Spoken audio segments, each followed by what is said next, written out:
মাছ যেরকম জল ছাড়া থাকতে পারে না, ভারতও বাংলাদেশ ছাড়া থাকতে পারে না। বাংলাদেশে যে ফেয়ার ইলেকশনটা হয়েছে, গভর্নমেন্ট তো আছেই, সঙ্গে সঙ্গে পাবলিক, যেটা এক্সপেকটেশনের বাইরে। আমি দেখলাম ওদের নিউজে, আপনাদের নিউজে যা দেখলাম, সেই হিসাবে যে জামাত যেখানে জামাতের জেতার ওরা মানে পার্সেন্টেজ ছিল, এর আগেও তারা জিতেছে, সেই সব জায়গায় পাবলিক মানে ফেয়ার ইলেকশনের জন্য ভালোভাবে ভোট দিয়েছে। তাতে ব্যাপারটা বোঝা গেল যে বাংলাদেশে গণতান্ত্রিক যে পদ্ধতিটা ফিরে আসছে। এতে ভারতের জন্য খুব ভালো হলো। ভারত আর বাংলাদেশের যে সম্পর্কটা বজায় ছিল, আশা করি আগামী দিন খুব তাড়াতাড়ি সেই জায়গায় আমরা চলে আসবো। বাংলাদেশ গভর্নমেন্টকে, তত্ত্বাবধায়ক সরকারকে এবং জনগণকে ধন্যবাদ জানাই। আপনারা যেভাবে ইলেকশনটা খুলে করেছেন, ফেয়ার ইলেকশন হয়েছে, সবাই ভালোভাবে ভোট দিয়েছে। পুরো ইন্ডিয়া অবস্থা খারাপ ছিল, এই বিএনপি সরকার এসছে। আমি মনে করছি কি বিএনপি সরকার হলে ভালো হবে। বিজয় সমস্যা কিছু মিটে যাবে, বিজয় সমস্যা অনেক আছে, আর বাংলাদেশের লোক অনেক অনেক অনেক বিপদে লোক পড়ে গেছে। আমি বিএনপি আসতে ভালো থাকবে।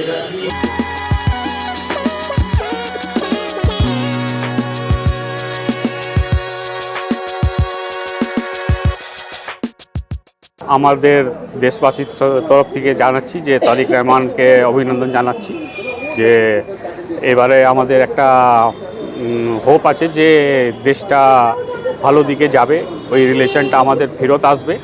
যা ছিল আগে হয়ে গেছে, এখন আবার নতুন করে আমরা চাইছি যে একদম ভালো রিলেশন দেশে হয়ে যাক।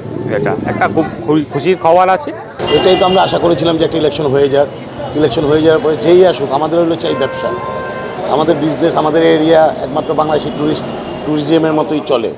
এই কারণে আমরা চাচ্ছি যে তারেক জিয়া, বিএনপি সরকার, বাংলাদেশ জাতীয়বাদী দল, এরা আসতেছে। আশা আমরা যা দেখলাম, আমরা এই পর্যন্ত খবরে যা শুনলাম, বাংলাদেশ জাতীয়বাদী দলই আসতেছে। আসুক, আমাদের দেশের সাথে এদের সম্পর্কটা সুসম্পর্ক গড়ে তুলুক, এটাই আমরা চাই।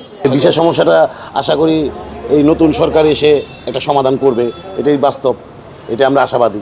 বিএনপি সরকার, যে নতুন সরকার আসছে তারেক রহমান, আমরা আশাবাদী যে উনি প্রধানমন্ত্রী পদ গ্রহণ করুক এবং আমাদের দুই দেশের সুসম্পর্ক নতুন করে স্থাপন হোক, আমাদের ব্যবসা বাণিজ্য উন্নত হোক, গাড়ি ঘোড়া ঠিকমতো যাতে চলে এবং সাধারণ জনগণ, বাংলাদেশের জনগণ যাতে ভিসা সঠিকভাবে পায় এবং ভিসা ব্যতীত তাদের কোনো অসুবিধা না হয়।